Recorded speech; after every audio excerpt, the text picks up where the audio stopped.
Square Enix don't like to make money, do they? No, they don't. And did you hear that they reported, like, I think it was like 100 million in losses? Yeah. It said $140 million in losses. Final Fantasy maker Square Enix takes $140 million hit in content abandonment losses as it revises game pipeline. Square Enix has revised its approach to PC and console game development and absorbed 22 billion yen, which is $140 million in content abandonment losses. In a warning to the investment community, the company said it would recognize the extraordinary loss for the fiscal year ended March 2024. This is the result of a change in approach to Square Enix's development of what it calls HD video games, PC and console, as opposed to mobile and MMO. In its note, the company said it wants to be more selective and focused in the allocation of development resources. And as a result of the close examination of its development pipeline with this in mind, is taking the multi-million-dollar loss. So, this means that they will reallocate resources so that maybe FF will get more. Is that copium? I mean, we had, what, Forspoken happen during this time, which was questionable. Maybe this is all, like, this reflects change in attitude from the newer CEO. Would it mean they won't fund riskier games? I mean, it could be a good thing for that. Yes. Yeah. Like, FF14, Yoshi, he has always complained about not having enough resources that he needs to do the stuff that's required for the game. Like, and honestly, if you've been playing for a long time, you have seen this happen where we constantly feel like we aren't getting stuff because of the resources. We aren't getting stuff because, like, they can't allocate enough budget for it. Like, we hear that all the time. But actually, with Dawn Trail was the first time when I felt like, based on what they've announced so far, that the budget is getting bigger. And we don't have any confirmation of that. That's just my big hopium and copium. But if they could stop killing live service games, that would be pretty good. Like, how many live service games has Square Enix canceled at this point? So many. There's so many.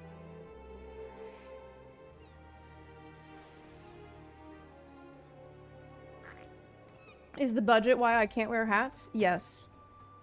Yes, actually. If we're counting mobile games, 5 in the past year and a half. Let me see, because I think I actually counted it.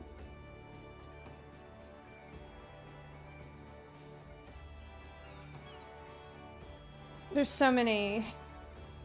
I think FF11, FF14, and Dragon Quest are the only live service games that have actually kept around. I mean, this is just... it is a lot. There was the Avengers thing. Yeah.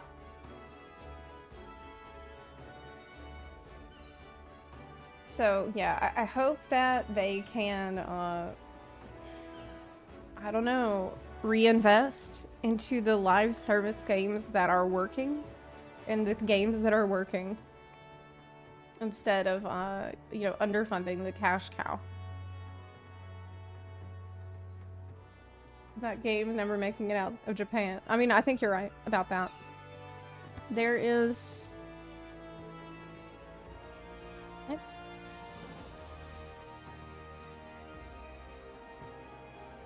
It's unfortunately a double-edged sword. If FF14 does well with the current annual budget it has then, it's unlikely they'll see any reason to invest more money if they don't need to.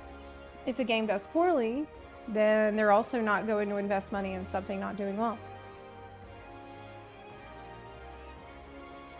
I know, and sometimes a game can do poorly for sometimes a game cannot reach expectations for reasons that are kind of outside of its control. Like with, I know FF16's sales suffered a bit because of the exclusivity, and I feel like the exclusivity was probably not worth it. I honestly think that it was probably not worth it. They should have just released it for everybody. But, you know, what's done is done. It still did alright. Like, it didn't do bad. But I feel like it would have done better without the exclusivity, especially with the fact that a lot of people were having problems getting the PlayStation at the time. It depends on the deal Square Enix made. Yeah, we don't know the details of that. But I think that they have shut down like 10 live service games in the past few years. At this point, they should hire people that do consulting. Like to have better insight in what's going on. Well, I'm sure that I'm sure they have. You know, maybe they are doing that, but it just takes a long time for the company to adjust to a different mindset. You know, corporations like Square Enix can take a really long time to make adjustments that are necessary, and sometimes that inertia can be extremely costly. So my hope is that with like their decision to maybe reinvest into other kinds of games, and hopefully reinvest back into the games that are working, is something that like that the new CEO wants. In February, Square Enix director and president Takashi Kiryu reportedly told analysts about plans to create a new company structure following, so this is what I'm saying. Following falling sales in its digital entertainment business, despite the release of Final Fantasy 16 in June. Square Enix said the PlayStation 5 exclusive sold 3 million copies during launch week. A PC port is in the works. In January, Yoshida said it might be time for a younger generation to lead the franchise and helm Final Fantasy 17. He's done with doing it. He doesn't want to do another one after that. Yoshida has said many times that FF14 is his baby. I think that's mostly what he wants to focus on. But he's also said that he wants to create another MMO. Before he dies, he said that he wanted to make another MMO from scratch. And I personally would love to see him do that. I don't think it will be 17. But I don't know what it would be. But I would like to see what he's capable of when he isn't restrained by technical debt like he had been with FF14. You know, I would like to see what he could really do. Maybe not in the next it'd probably be like 10 years from now. But what could he do if he could really start fresh after everything that he's learned and seen? I don't see anything wrong with that. New blood is good for new games. Totally agree. Totally agree. And it says a lot about Yoshida that he can recognize that. Maybe Yoshida makes his own company? I doubt. New MMOs have a problem in that if you're not one of the big 5 already, you're literally facing a mountain you can't win again. True. MMOs are extremely, extremely expensive to develop, which is a big reason that even established companies tend to hesitate to tackle those projects, because it's like, it is a massive commitment to a live service that needs to stay on like in perpetuity and accommodate I think it's probably the most difficult type of game to make, really, because you need to accommodate so many people who all want different things. And it's like the more successful your MMO becomes, the more different things people want. It just gets more and more complicated to develop, because then as your audience gets broader, their interests get more diverse. And so it's harder to appease everybody. Suddenly now you have casual players who want to play one way, and now you've got the hardcore players who want to play a totally different way, and now you've got mid-core players who want to play yet another different way, and then you have all these other kinds of people. You all have to make them all happy. I do not envy their position in trying to like, anybody who makes an MMO deserves respect, really, because they are really faced with the impossible task of making everybody happy and creating a world you can be comfortable in, and yet you're pushed to do things in it. That's actually not that easy of a balance to strike. You know, like, what's the balance between comfort and excitement? You know, when does excitement become pressure? When does comfort become boring? I don't know. I don't know.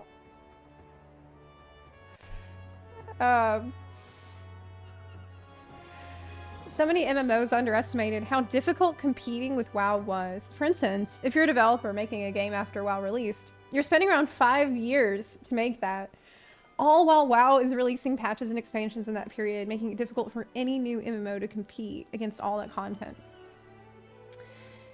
Yeah, that is true. I know that Greg Street is working on the MMO right now. And he's been posting about it a lot on Twitter. Of course, that's Ghostcrawler. Oh. He's, can you say this? We're Fantastic Pixel Castle, a new game studio making an epic AAA MMORPG codenamed Ghosts. So they really are trying to do this impossible task. And it's exciting, though. Like, it takes some audacity to try to do this. But they do have some name recognition. They do, like, a lot of people are, they have a benefit of people knowing about them as former Blizzard devs. So I'm excitedly watching it, seeing the progress. He's been super, it's actually really interesting. Like, if you care about this topic, it's probably worth following him because he's been talking a lot about the whole development process.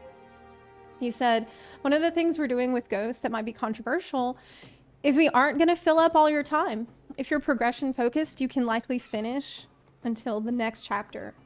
You can do more fun or optional things, or God forbid, take a break.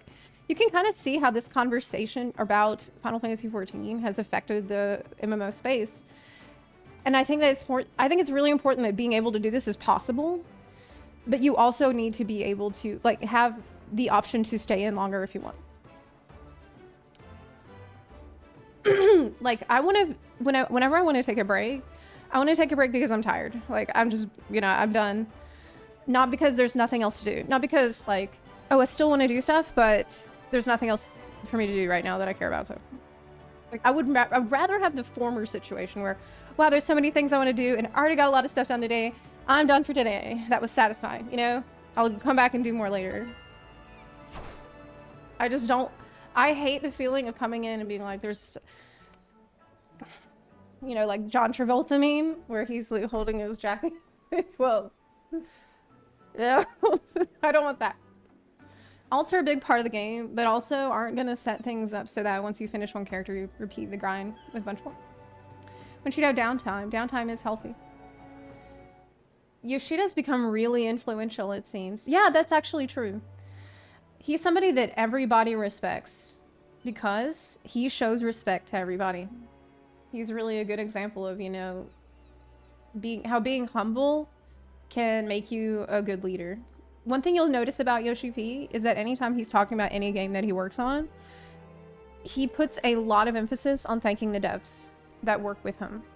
Like, he always, and he did this a lot with FF16's marketing. Whenever he went on stage to talk about the game, he never just said, here's our game. He was always like, okay, and I just want to thank, you know, all these devs who helped on this part, and here's the team who worked on this other part. He wanted them to all feel like, you know, this is a group effort.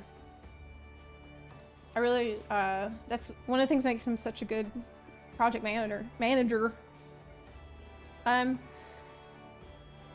FF14 has incredible devs that listen to the community. Yeah.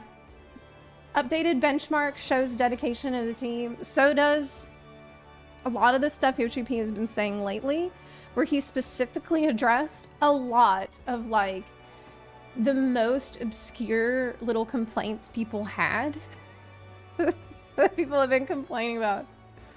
He, like, when he mentioned the fact that hitboxes got too big in Womker, I was like, alright. Alright, so he has definitely been listening to this entire conversation about like this 2-minute meta and all this other like really obscure stuff that raiders know about. He does pay attention.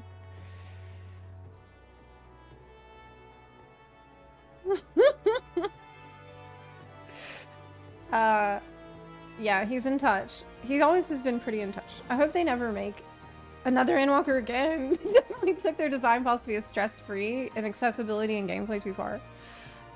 I feel like it's okay that they made a lot of things stress-free.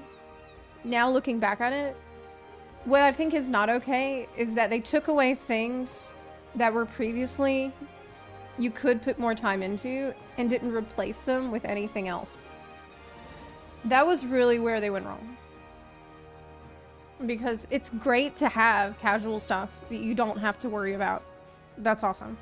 It's good to have lots of extremely accessible content for tons of people that don't know, that are new, you know, but you gotta feed your the gamers that are there day to day. Like, you gotta feed your mid-core people, you gotta feed your hardcore people too. Of course, we did get 2 ultimates in this expansion, so actually I wouldn't say that we haven't had hardcore content. We've had plenty of that. We got Criterion dungeons and 2 ultimates. And the ultimates were back to back.